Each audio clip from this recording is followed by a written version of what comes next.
I don't know if I can do a better job at chanting than that. That's damn good. Hi, my name is Michael Render. I'm professionally known as Killer Mike, absolutely. I am from a family that's out of Tuskegee, Alabama. We're the Blackmans and we're the Mackeys. And I'd just like to say that as proud as I am to be a part of the legacy of Alabama and being a part of the family, I'm deeply ashamed of what this company is doing to Alabamians. I'm ashamed that we still live in a country where we celebrate someone, and I qualify, I'm what they call in the South Negro rich. I got enough money to last me my lifetime. I'm gonna try to have some left over for my kids, but I'm gonna have a lot of fun while I'm here. Jeff Bezos is beyond white folks rich. Jeff Bezos is what they called in the old South the planter class. And what was the planter class?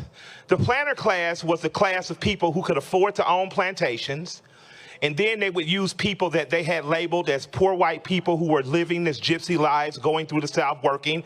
They came up with a name for those poor white folks. They called them crackers. And they decided to distinguish those poor white people from the planter class, and they used them in the fields. And there was another people that they had brought over from Africa that they called niggers. And they worked both of these classes of peoples relentlessly in drudging heat in the South for the profit of the planter class. That planter class became enormously wealthy. They did trade that enriched not only the South and the Confederacy, but before and after that, this Union. So this country was built, as the Vice President of the Confederacy said, on the cornerstone of not only slavery, which he indicated, but an indentured servitude and a suppressive workplace that kept poor people poor by keeping them separated, keeping them humiliated, and keeping them down. Now, 120 years later, here I stand, a product of the legacy of Alabama, a product of a woman who grew up a sharecropper, my grandmother, later went on to become a nurse and start a family in Atlanta, and the exact conditions that she described to me when working on a field in Tuskegee, Alabama, unrelenting heat, the inability to go use the bathroom or to go use the lavatory in a decent time and come back and have a full day's work accounted to you. All these things that a woman who worked in a sharecropping field told me are being said by workers here today. Michael, it is unrelentingly hot. We do not have access to air conditioning. If we get into work 1 minute late, they take an hour of our time off. And in that room is not just people who look like me. In that room is not just people who are black or brown or melanated. In that room is the diaspora that is Alabama. It is the tapestry that is America. It is black, white, woman, man, every other race and ethnic group. And we should be ashamed of ourselves for allowing companies to come in and pillage our people. We should be ashamed of ourselves for allowing our need and want for a package to get there in 2 days to cause a woman with an injured arm to be told by a company, no matter your injury, you can exercise it off. So just think about when your child hurt themselves on a football field or a basketball field. Just think about the asshole coach that says, walk it off. Think about being promised better insurance when you come to work for a company, and at the end of the better insurance, you go to the doctor and you still get a bill.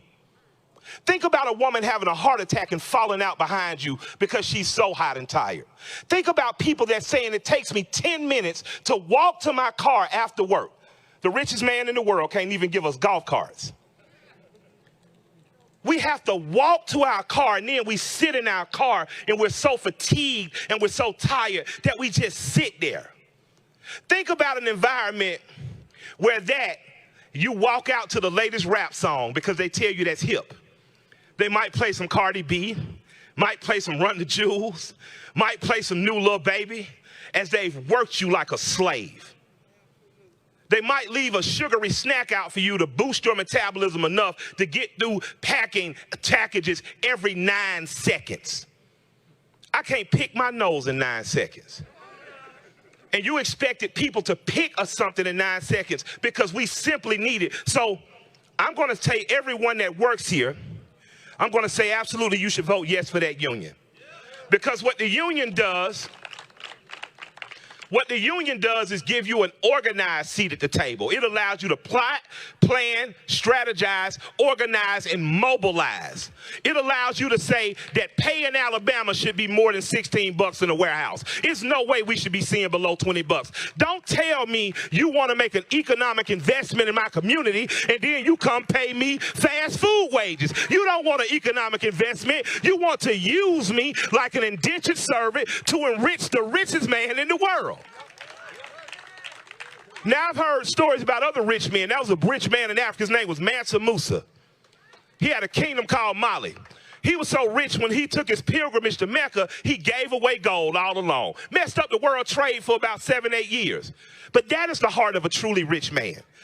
The heart of a man who's worth $150 billion, who will not provide air conditioning, who will not provide an hour paid break, who penalizes people for being a minute late, that is an evil, evil heart. That is a heart filled with greed and contempt for the worker. So on the behalf of the worker, I'm going to surpass their vote because I want their vote to go through. But if it doesn't, I won't be ordering from Amazon again. If that vote does not go through, if these conditions do not improve, then I'll just be walking on out to the store with my mask on. But what I won't do is by being a customer, enable the richest man in the fastest growing company to use slave labor any longer. These people have been treated as badly as my grandmother when she sharecropped in this same state. These people have been denied the basic laboratory rights that you would allow any child going to school in an 8-hour day. These people, in the name of the convenience of shit getting dropped at our door, are being used and abused as though they're tools and their life can be thrown away because it's peak season. So what I'm going to tell the public, past the union, past Mr. Bezos, is if they won't treat their people right, who are we if we stand on the side of evil just to get a package to our door 2 days? So I want people after today to take a firm look in the mirror and look at your fellow statespeople, look at your fellow Americans, and I want you to say this to yourself. Them having a master, good or evil, is not worth me getting a package in 2 days at my door. I'm just going to bet a plan and order 2 weeks earlier. But what I'm no longer going to do is support any evil because it's more convenient for me at the expense of these beautiful, wonderful, working their ass off people here in Bessemer, Alabama.